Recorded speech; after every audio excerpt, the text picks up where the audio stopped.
안녕하십니까. 김경환 삼국지의 저자 김경환입니다. 자, 지금까지 삼국지를 어떻게 읽을 것인가, 즉 삼국지 독법에 대해서 강의를 했습니다. 지금까지 강의를 요약하자면 삼국지 연이란 후한말 황건적의 난이 일어난 중평 원년 서기 184년에서 서진의 무제 사마염이 삼국을 통일한 태강 원년 서기 280년 사이에 약 100년의 역사, 그 사이의 사건들을 배경으로 한 나관중의 소설입니다. 나관중은 원말 명초의 낙백지식인으로 한때는 이제 원말의 군웅 중 하나인 장사성의 막류였던 사람입니다. 나관중 삼국지의 원류는 송나라 초기에 길거리에서 이야기를 해주고 먹고 살던 강사들의 대본과 주로 낙백지식인들이었던 원나라 시대 잡극 작가들의 잡극의 희곡이라고 할 수 있는 원곡들입니다. 성경이 인간관계의 모든 케이스를 담고 있다면 삼국지는 인간의 정치 권력관계의 모든 사례를 포함하고 있다고 할 수 있습니다. 제 전공인 행정학에 비추어 본다면 행정학의 각 분과들인 인간관계론, 커뮤니케이션 이론, 리더십 이론, 의사결정론, 권력 갈등론 등 조직 행태론과 인사행정론의 대상이 되는 풍부한 사례를 제공해 준다고 할 수 있습니다. 삼국지 독법이 필요한 이유는 우리가 즐겨 읽는 삼국지 연의가 작가들이 재미나 흥행을 위해서 혹은 작가들의 경험과 인식의 한계 때문에, 그리고 무엇보다도 중요한 것은 당시 지배적 사상적 조류였던 주작의 영향으로 과도한 유교적 명분론으로 덧칠되어 있어서 그 사실관계가 심하게 왜곡되어 있기 때문입니다. 한마디로 무능한 왕조를 옹호하기 위한 정치 이데올로기를 강조하다 보니 과도한 흑백논리, 소합병적인 윤리관, 유교적 정통론으로 포장되어 있다는 말씀입니다. 그래서 우리가 삼국지 상황과 사건을 통해 무언가 교훈을 얻고자 한다면 이 왜곡들을 벗겨내고 진실에 사실 그대로 접근할 필요가 있습니다. 우리가 객관적 진실에 접근하기 위해서는 우선 당시의 생생한 기록인 역사서 원전들을 직접 읽어볼 필요가 있습니다. 지금까지 남아있는 원전들은 생각보다 많지가 않습니다. 진수의 정사삼국지, 또 여기에 주석을 붙인 배송지의 주석, 그리고 범여배 후한서, 방영령 등이 편찬한 진서, 삼마강의 자치통감 중 한기, 위기, 진기 부분, 또 당시 인물들의 일화집인 유희경이 지었다는 세설신호 등이 거의 전부라고 볼 수 있습니다. 그러나 일반인들이 이걸 직접 읽기는 매우 어렵습니다. 진수의 삼국지만 해도 한자로 한 10만 자 정도가 되고요. 배송지주도 역시 한자로 10만 자가 넘는 대작이어서 웬만한 중국사나 중국문학 전공자들조차도 그 원전을 통독하기가 쉽지 않습니다. 그래서 제가 독자들을 위해서 좀 친절하게도 김경환 삼국지 12권으로 되어 있는 김경환 삼국지를 쓰게 된 겁니다. 비록 이 책은 나관중의 삼국지 연의처럼 소설 형식을 빌렸지만 95% 이상이 역사적 사실, 즉 팩트에 입각해서 쓴 것입니다. 그래서 여러분들이 원전에 접근하시기가 어려우면 이걸 대신 읽으신다면 역사적 진실에 쉽게 접근할 수 있을 것이라고 생각이 됩니다. 삼국지에 관심이 있는 분들에게는 일독을 강력히 추천합니다. 둘째로, 어떤 사회 현상을 이해하기 위한 분석 틀로서 환경과 제도와 사람이라는 세 가지 구성 요소의 측면에서 다각적으로 검토해 보는 게 역사적 진실에 접근하는데 매우 유용합니다. 따라서 삼국지를 제대로 이해하기 위해서는 삼국지의 역사적 상황과 맥락을 충분히 이해하고 읽어야 되고, 군벌이나 사족이나 소년배, 일반 백성 등과 같이 그 시대의 역사의 참여자들의 다양한 시각에서 사실을 조명해 봐야 됩니다. 또 그 당시의 행정조직이나 군제 등 사회구조에 대한 이해까지 가능하다면 더욱 좋은 일이 되겠죠. 지금까지 제가 4강에 걸쳐 설명한 부분을 간단하게 요약해서 말씀드렸고요. 마지막으로 삼국지 정치학이라고 할까요? 삼국지의 시대적 상황이 주는 정치 권력적 함의에 대해서 설명을 드리도록 하겠습니다. 위에서 설명을 드렸듯이 우리가 삼국지를 단순히 그 재미나 흥미로 읽는다면은 그냥 삼국지 연히 그냥 읽으시면 됩니다. 그런데 우리가 삼국지에서 어떤 교훈을 얻고자 한다면 제대로 정확하게 삼국지를 읽을 줄 알아야 되는 거죠. 그래서 이제 삼국지 독법이 필요한 겁니다. 이 많은 사람들이 삼국지에서 교훈을 얻고자 노력했고 또 이와 관련돼서 수많은 저작들이 쏟아져 나왔습니다. 뭐 삼국지 경영학, 삼국지 정치학, 삼국지 인사행정, 삼국지 뭐 인간관계론, 심지어는 뭐 삼국지 지리학과 같은 책도 출간이 되었습니다. 죄송한 말씀이지만 이 수많은 저작들은 다 삼국지 연의를 기초로 했기 때문에 다 쓸모없는 책들입니다. 사실이 아닌 것에서 어떻게 우리가 교훈을 얻을 수 있겠습니까? 앞으로 이런 책들을 쓰려면 나간중의 삼국지 연의가 아니라 원전을 제대로 읽고 쓰거나 아니면 제가 쓴 김경환 삼국지를 읽고 쓰셔야 할 겁니다. 어쨌든 삼국지의 상황은 맨 앞에서 말씀드린 바와 같이 정치 권력적 상황을 설명하는데 가장 적합합니다. 삼국지의 시대적 상황 자체가 피비린내 나는 권력 쟁탈전이었기 때문입니다. 그렇다면 우리는 삼국지에서 어떤 정치 권력적 교훈을 얻을 수 있을까요? 이에 대해서 지금까지 강의한 내용을 기초로 설명을 드리도록 하겠습니다. 첫째, 국가의 기본적 기능이 국가 안보와 사회 경제적 질서 유지라는 것을 알 수 있습니다. 국가 안보가 불안하게 되고 사회 질서 유지를 제대로 못하는 정부는 이미 실패를 한 거라고 보아야 합니다. 삼국지적 상황은 멀쩡히 존재하던 국가가 해체된 상황에서 다시금 국가를 건설해 나가는 과정입니다. 국가가 해체되었다는 것은 결국 국가 이전의 자연 상태로 되돌아갔다는 말이나 다름이 없습니다. 자연 상태에서 인간은 홉즈가 말한 바와 같이 만인에 대한 투쟁을 벌이게 됩니다. 쉽게 수익을 올리고자 서로 약탈하고 강취하는 상황이 벌어지는 것이죠. 어떤 자들이 약탈과 강취로부터 자신을 지키기 위해 무장하고 대항하기도 하고요.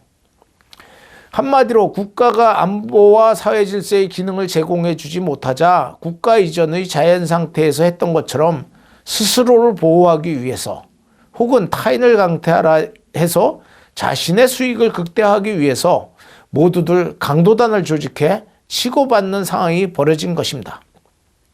이게 바로 조비가 전론에서 밝혔듯이 천하대란이 일어나자 크고 작은 무장 집단들이 무수히 나타나 서로 약탈하고 싸웠다라는 그런 상황이 벌어진 것입니다. 강도단이 지역적 강도 독점권을 지닌 지역 강도단으로 또 지역 강도단이 하나의 정치 공동체 내에 단 하나의 독점적 강도단, 즉 국가 강도단으로 발전하는 과정에서 영토 개념, 주권 개념, 세금 제도가 발생하게 되는 것이죠. 여기서 우리가 알 수 있는 것은 민주주의 이전의 가장 원시적인 국가조차도 국가 안보와 사회적 질서 유지에 실패한다면 국가로 존립할 수가 없었다는 점입니다. 따라서 국가의 가장 기본적인 기능은 국가 안보와 사회 질서 유지이고 이것에 실패한 국가나 정부는 다른 것을 아무리 잘해도 존재의 의의 자체가 없다는 얘기입니다. 두 번째, 국가의 역할과 기능을 필요한 최소한도로 제한해야 한다, 줄여야 한다는 말씀입니다. 그러려면은 세금도 줄이고 작은 정부로 가야 하겠죠. 현대 민주주의 국가는 강도단이 아니죠. 민주주의 혁명을 통해서 피지배자였던 백성들이 주권자가 되었습니다. 지배자와 피지배자가 일치하는 민주주의 자동성 원리에 따라서 국가는 더 이상 인민을 착취하는 도구가 아닌 것이 되었습니다.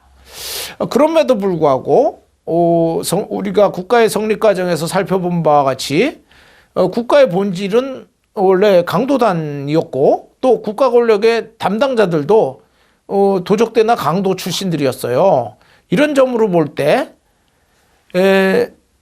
민주주의가 성립되었다 하더라도 국가와 국가 권력의 담당자들은 언제라도 감시와 견제가 소홀해지면 권력 오남용을 할 가능성이 굉장히 높습니다. 한마디로 기회만 생기면 이들은 그 본색을 드러낼 가능성이 있다는 거죠.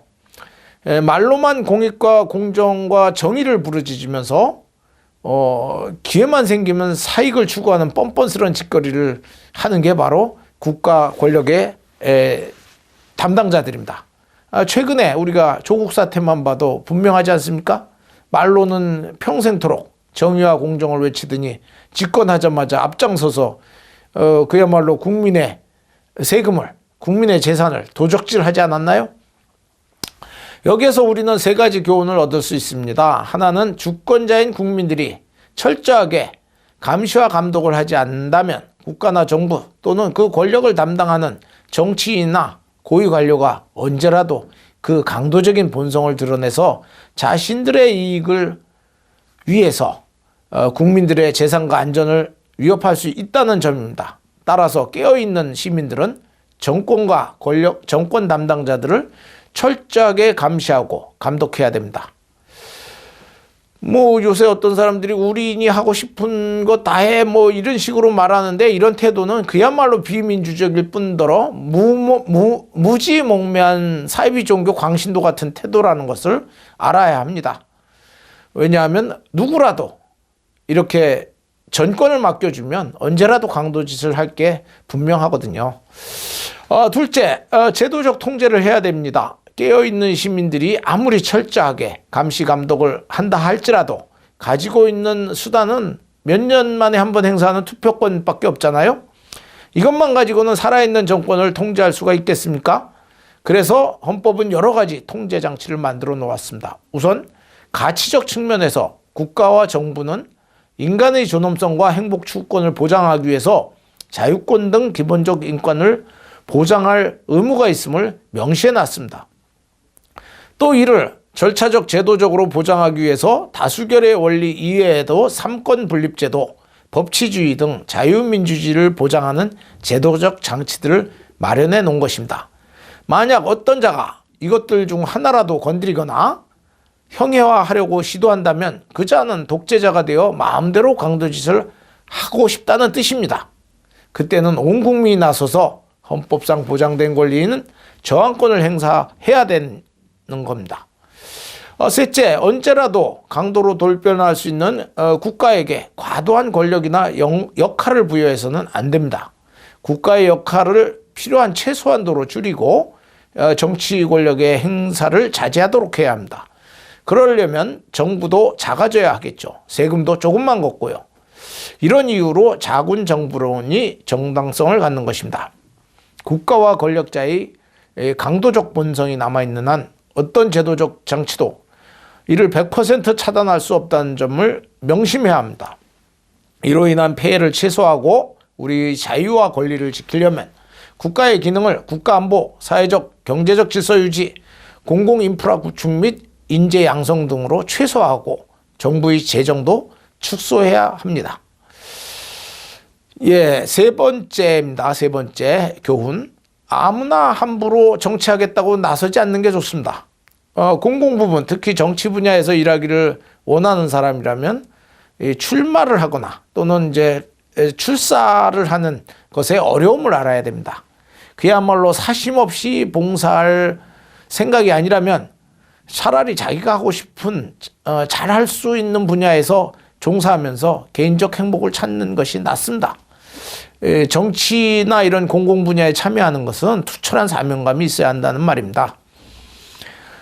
앞에서 4인 계급의 출사와 출마의 어려움에 대해서 설명한 바 있죠. 현대민주주의 사회에서도 정치 권력을 얻기 위해서는 출마를 하거나 또는 정치 권력자 지망생에게 출사하는 일을 해야 되는데, 이런 일은 모두 큰 위험을 수반하는 일입니다. 그래서 원래 정치는 허업이란 말이 있는 거예요. 평생 공적인 분야에서 위협을 이루겠다고 쫓아다니다가 목표를 이루지 못한다면 그야말로 헛된 인생을 산게 되는 것입니다. 차라리 자기가 노력한 만큼 결실을 볼 수 있는 실업 분야에서 일을 하는 게 낫겠죠. 물론 누군가 공적인 일을 담당해야 하므로 이런 일을 하겠다는 사람도 있어야 할 겁니다. 하지만 이 직업은 자기 희생이 따르는 일이라는 것을 명심해야 합니다. 투철한 사명감이 없이는 나서지 마십시오. 쉽게 출세해 보겠다고 권력 한번 잡아 휘둘러 보겠다는 심보면 아예 나서지를 마십시오. 결국 패가 망신할 뿐더러 괜히 진짜 사명감 있는 좋은 사람들 앞길만 막는 꼴이 될 겁니다. 자, 이 나라 국민들이 어떤 국민들입니까? 역대 대통령 중 뒤가 좋았던 사람이 몇 명이나 있습니까? 뛰어난 지도자들을 도편 추방으로 끝장을 내던 아테네 시민들과 비슷하지 않습니까? 1만 대 1의 치열한 토너먼트 경쟁을 거쳐서 대권을 잡아봐야 기껏 대학 5년 후면 내려와야 됩니다. 정말 멸사봉공의 정신으로 임무를 잘 수행하지 않았다면 깜빵이나 안 가면 다행인 거죠. 우리나라 사람들은 나간 중에 삼국지 연의를 잘못 읽어서 권력 지향성이 대단히 강합니다. 권력만 잡으면 미운 놈들 모가지를 댕강댕강 자를 수 있을 정도로 막강한 힘을 쓸 것처럼 보이거든요. 삼국지 연의를 보면. 그러나 전혀 사실이 아닙니다.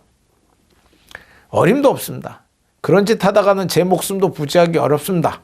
그럼에도 불구하고 우리나라 각 분야에서 나름 성공한 사람들이 다 정치를 하겠다고 나서는 경향이 있습니다. 괜히 망신만 당하고 패가 당하지 않으면 다행인데도 말이죠. 자기가 잘하던 분야에서 계속 정진했더라면 더 많은 성과도 거두고 존경도 받을 수 있었을 텐데 정치에 참여해서 조롱거리가 돼버린 안철수 같은 사람이 가장 대표적인 사례가 된 게 아니겠습니까? 우리나라 청소년들에게는 삼국지 연의 같은 것에 속지 말고 자기가 잘할 수 있는 것, 또 그 일을 함으로써 자기가 행복해질 수 있는 것에 집중하면서 개인적 행복을 추구하는 삶을 살라고 권하고 싶습니다. 네 번째 교훈입니다. 삼국지는 정치 권력을 잡는 방법에 대해서 아주 훌륭한 가이드라인을 제시해 줍니다. 뭐 삼국지 좋아하는 사람들이 제일 귀가 솔깃할 것 같네요. 어쨌든 자기가 진짜 사심 없이 국가와 민족을 위해서 봉사해 보겠다. 이런 사람들이라면 우리가 삼국지를 통해서 정치 권력을 잡는 방법에 대해서 잘 알 수가 있습니다. 자, 지금부터 설명을 드리겠습니다. 정치 권력을 잡으려면 우선 다수의 지지자를 확보해야 됩니다. 제가 예전에 그 시립대에 335라는 모임이 있어요. 삼국지를 사랑하는 사람들의 모임이라는 모임의 약자인데요. 그 회원들이 다 박사, 교수급으로 구성되어 있습니다. 이 모임에 제가 초청을 받아서 삼국지 특강을 한 적이 있어요. 특강을 하고 나니까 그 모임에 이제 자장급이었던 모 교수님께서 정색을 하고 저한테 항의를 했습니다. 그러면서 저한테 물어봤죠. 삼국지 정신이 뭔지 아시오? 잘 모르겠습니다. 가르침을 주십시오. 이렇게 답변을 드리니까 이소능대요. 작은 세력으로 큰 세력을 이길 수 있다는 말이요. 이렇게 말씀하시더라고요. 나는 그렇지 않다고 생각합니다. 작은 세력으로 큰 세력을 이기려면 어떻게 해야 됩니까? 곤모술수. 그러니까 꼼수를 써야 되는 거죠. 국민과 상대방을 속이고 걸어 넘어뜨려 한다는 얘기입니다. 이것은 삼국지의 병폐지 삼국지의 정신이 아닙니다. 민주주의의 원리에도 맞지 않습니다. 다수결의 원리에 따르면 다수파가 이겨야 하는 거 아닙니까? 이걸 꼼수로 국민들 선동해서 정권을 잡으면 그게 민주주의라고 할 수 있습니까? 민주주의의 훼손이지. 왕조시대나 독재시대나 가능한 논리입니다. 정권을 잡으려면 자기네들이 정책을 잘 개발해서 또는 노력을 해서 다수파를 조직하면 되는 것이죠. 실제 삼국지의 역사에서도 작은 싸움에서는 겉모술수로 작은 세력이 큰 세력을 이긴 사례가 많이 나옵니다. 뭐 관도대전이나 적백대전이 대표적인 사례이죠. 그렇지만 결국 천하를 통일한 것은 다수파의 지지를 얻은 세력이었습니다. 자, 정치 권력을 잡기 위한 두 번째 방법. 그러면 이제 정치적 코얼리션이 필요하다는 것입니다. 자, 다수파를 조직해야 정권을 잡는다고 그랬잖아요. 그러면 어떻게 다수파를 조직할 수 있을까요? 지역별로, 계층별로, 또 세대별로 이해관계가 다양하기 때문에 어느 한쪽의 이해관계나 주장만으로서는 다수파를 조직할 수가 없습니다. 삼국지 시대에도 그랬습니다. 어느 한 세력이 다른 세력을 다 쳐부수고 집권하려 했다라면 그 과정에서 손실이 너무 커서 먼저 망하고 말았을 겁니다. 그래서 삼국지 상황에서도 여러 세력들은 끊임없이 동맹을 맺고 합종연행을 했던 것입니다. 현대사회는 훨씬 더 복잡하죠. 따라서 하나의 정치적 주장, 이해관계만을 가지고 다수파를 조직하는 것은 불가능합니다. 따라서 정치적 코얼리션이 필수적입니다. 미국의 정당사를 살펴보면 어떻게 정치적 코얼리션을 통해서 다수파를 조직할 것인가의 역사였습니다. 필요하면 당의 정체성까지도 막 바꾸었습니다. 예를 들면 프랭클린 루즈벨트 대통령 이전의 민주당은 공화당보다 훨씬 더 보수적인 정당이었습니다. 가장 진보적인 정당으로 진보당이 있었고 중도로 공화당이 있었고 그리고 오히려 보수적인 정당이 민주당이었죠. 그런데 프랭클린 루즈벨트 대통령이 소위 말하는 FDR 노선을 채택하면서 민주당이 진보로 돌아서게 되는 겁니다. 왜냐? 그게 다수파를 조직하는데 더 유리했다고 보았기 때문이죠. 우리나라 현재 정당 정치를 하는 사람들에게도 큰 시사점이 됩니다. 제가 볼 때는 다음번에 정권을 잡을 정당은 진정으로 서민들을 위하는 서민정당이 될 거라고 생각이 됩니다. 우리나라도 지역 세대, 계층, 종교, 성별 등 다양한 대립적 집단이 존재합니다. 다수파를 조직하려면 이 다양한 스펙트럼을 잘 조합할 필요가 있어요. 기본적인 대의를 버리지 않는 범위 내에서 통합을 이뤄내야 되겠죠. 그 방법은 이제 대동소이하는 겁니다. 근데 큰 기본적인 가치에서 서로 의견이 같으면 작은 정책이나 작은 부분에서는 달라도 서로 화합하고 협력하는 거죠. 그런데 이렇게 해서 또 집권을 한 후에도 우리나라 정치를 보면은 꼭 이제 집권 후에는 내 맘대로 하겠다 또는 나의 정치적 사상, 나의 이념대로만 하겠다 하는 이런 현상들이 나타나요. 근데 이렇게 하면 바로 소수파로 전락하게 됩니다. 연합했던 세력들이 다 떨어져 나가게 되니까 나타나는 현상입니다. 그래서 집권 후에도 계속해서 다수의 지지를 받으려면은 이런 다양한 이해관계 집단들, 정파들의 이해관계를 조정해 나가면서 이렇게 정치를 해 나가야 됩니다. 특정한 이념에 의존하거나 독단은 바로 패망의 지름길이 됩니다. 그 다음에 정치 권력을 획득하는 세 번째 방법은 사람의 마음을 사야 한다는 것입니다. 자, 다수파를 조직하려면 우선 자기 세력이 있어야 될 거 아닙니까? 아무도 세력이 없는 사람을 누가 정치적 합종 연행에 또는 코얼리션에 끼워주겠습니까? 정체성이 분명한 독자적 세력이 있어야만 이런 정치적 코얼리션에 참여할 기회가 생기는 겁니다. 그러므로 정치 권력을 획득하는 가장 먼저 취해야 될 방안은 독자 세력을 구축하는 것입니다. 어떻게 해야 자기만의 뚜렷한 색깔을 가진 정치적 동지 그룹을 만들 수 있을까요? 첫 번째는 우선 이상과 꿈을 공유하는 그런 믿을 수 있는 동지들을 찾아내야 됩니다. 여기서 말하는 동지는 부하나 참모가 아니에요. 어떤 어려움이 닥쳐도 끝까지 함께 할 수 있는 그런 동지들이 필요합니다. 이런 동지들을 어떻게 얻을 수 있을까요? 세상 사람들은 다 셀피시해서 자기 이익을 위해서 사는데 과연 남을 위해서 끝까지 함께 희생하겠다는 이런 동지들이 있을까요? 귀합니다. 귀한 만큼 그 첫 번째는 본인이 직접 찾아 나서야 됩니다. 뜻을 같이 하는 동지가 그렇게 흔한 게 아니거든요. 게다가 또 일정 수준 이상의 능력도 갖춰야 하지 않겠습니까? 그래서 정말 필요한 인재라면 유비가 제갈량을 맞이하듯이 삼고초려라도 해야 합니다. 떡하니 버티고 앉아서 올 사람 와라 이런 태도를 취해서는 절대로 필생의 동지를 확보할 수 없습니다. 맨 그 간신과 몰입에만 들끓게 됩니다. 아무리 불리한 상황에서도 끝까지 운명을 같이 할 수 있는 동지들을 어떻게 만들 수 있을까요? 이상과 꿈을 공유한다고 해서 끝까지 함께 할 사람들은 그렇게 많지는 않습니다. 그들을 자기 사람으로 만들려면 바로 사람의 마음을 사야 됩니다. 어떻게 하면 사람의 마음을 살 수 있을까요? 우선 이제 상대방이 나를 좋아하게 해야겠죠. 그러려면 이제 인간적 접촉이 필수적입니다. 내가 그 사람을 먼저 좋아해야 되고 또 인간적으로 친밀한 관계를 유지해야 됩니다. 우리가 터치라고 그러죠. 신체적 접촉도 중요하지만은 이 마음의 감동을 줘야 됩니다. 뭐 이익으로 꿰는 거나 가르쳐 깨우치는 것보다는 인격으로 감동을 시키는 게 최우선이라고 볼 수 있습니다.